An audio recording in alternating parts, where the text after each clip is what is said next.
Aujourd'hui, je vous accueille dans un décor un peu insolite, improbable.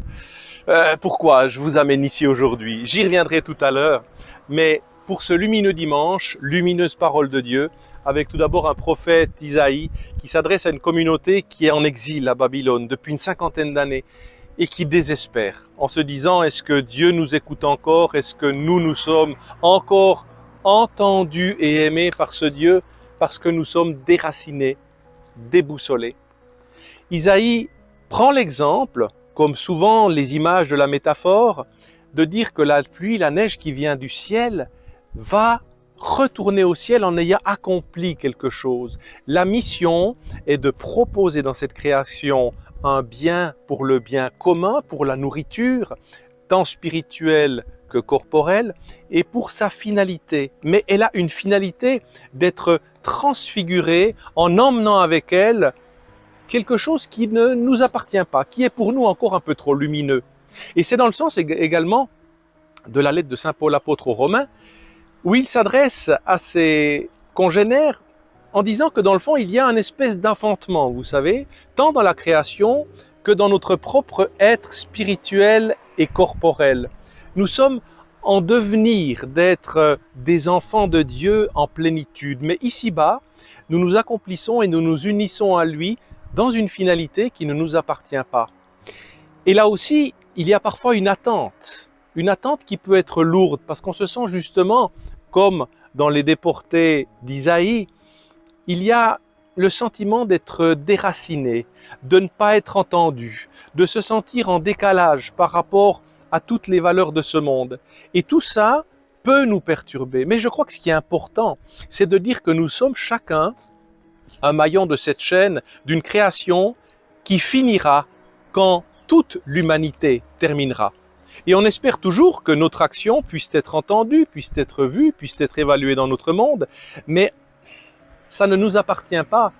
Et dans ce maillon, nous sommes des passeurs d'évangile qui transmettons chaque fois une parole à d'autres. Et c'est ça en même temps tout le sens de la parabole du semeur.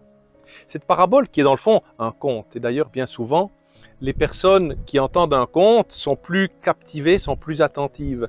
Et c'est très intéressant de voir que Jésus s'adresse à ces personnes qui dans le fond viennent pour entendre, mais pas forcément pour écouter, va essayer de les rejoindre avec simplicité, mais avec profondeur, la profondeur parabolique d'un conte et qui est la parabole du semeur.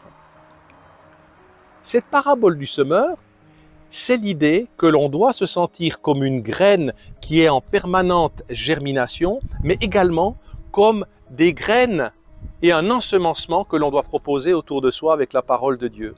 En même temps, être semé et en même temps, être semeur. Et il va prendre un exemple assez beau. J'ai regardé d'ailleurs dans les manuels d'agronomie de l'époque, on disait que pour une graine qui était très fertile, elle pouvait fertiliser et engendrer jusqu'à 28 nouvelles semences. Et Jésus va prendre l'exemple que si nous écoutons sa parole, nous pourrons à notre tour être fertilisants pour 30, 60 ou 100 nouveaux ferments. Ce qui veut dire qu'infiniment plus que la meilleure des graines ici-bas.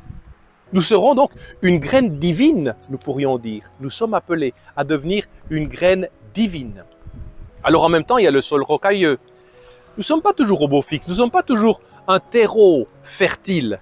Et je crois la chose la plus forte que nous devons vivre, c'est lorsque nous sentons que notre cœur s'endurcit, que nous désespérons, qui nous semble être de pierre plutôt que de chair, c'est de continuer à persévérer, de pétrir notre cœur à la température de la parole de Dieu, à ses sacrements, mais de continuer à proposer.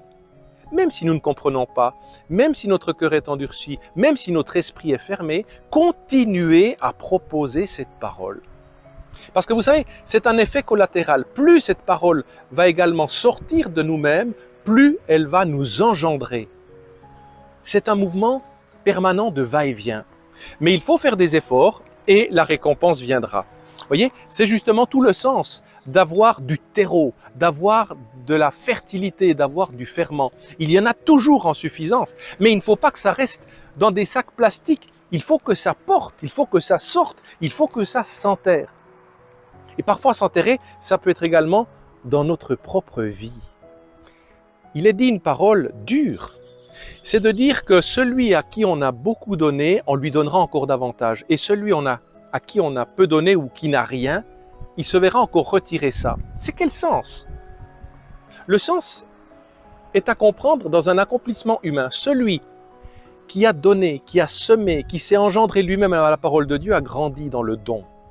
Et donc, il a engendré quelque chose qui ne se quantifie pas sur un compte en banque, mais qui se quantifie sur la longue histoire du salut du monde et de la sainteté partagée. Et donc, cette sainteté-là, à notre mort, va amplifier encore non seulement notre propre salut, mais le salut de tous ceux à qui nous aurons transmis cette bonne parole. Alors que si nous avons seulement été séduits par les idoles du monde, si nous nous sommes détournés de Dieu par un cœur endurci, par un cœur sceptique, à ce moment-là, à notre mort, nous aurons peut-être engrangé un bon capital humain, pécunier, immobilier, mais notre dernier veston n'a jamais de poche.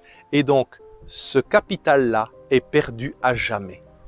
Il va peut-être même être sujet à être convoité et à déchirer nos propres héritiers, alors qu'un capital moral et spirituel, jamais. Un dernier exemple. Vous savez, il est dit une belle formule dans la Bible. Voyez comme il s'aime. Voyez comme il s'aime.